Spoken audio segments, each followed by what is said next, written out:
Now, the Foreign Investment Promotion Board of the FIPB today has cleared Standard Life's proposal to raise its stake in its Indian insurance joint venture with HDFC to 35%. The British insurer will be acquiring the additional 9% stake from HDFC for 1,700 crore rupees, while paving the way for the company to get listed on Dalal Street. Standard Life's peer Aviva has had no such luck, with the FIPB deciding to defer its decision on allowing the insurance giant to hike its stake to 49% in its Indian joint venture with Dabur Investment Corp. Joining us now is the Vice Chairman and CEO of HDFC, KK Mistry. Mr. Mistry, appreciate you joining us here. It's been a long wait, but finally the approval has come in from the FIPB. You've long maintained that the ultimate goal is to list your insurance business. So now that your joint venture partner has got the approval to hike stake to 35%, what next for the life insurance business? How do you see the IPO timeline progressing, and what is the thinking between both the partners now?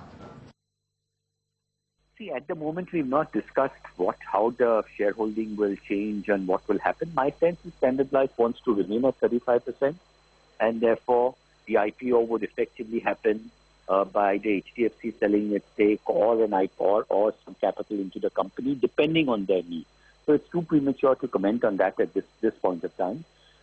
As far as timing is concerned, as I said, once this the RBI approval is received and the transaction is completed, we will then look to file for an IPO. Again, timing, exact which month or which quarter is difficult to say, but 16-17 financial year, which is the year starting April 16, we would hope that the IPO will get done. And my sense is it will be in the second half of the calendar year.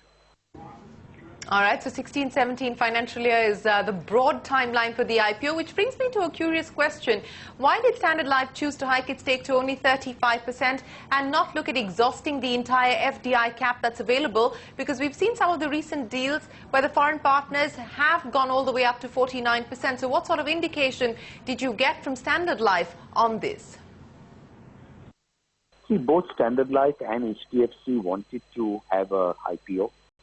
Now, if Standard Life had gone to 49% as they had a right in the shareholders' agreement, then an IPO would have been difficult to do, because if Standard Life was 49, we obviously would want to be lower than Standard Life, and that would have made an IPO difficult.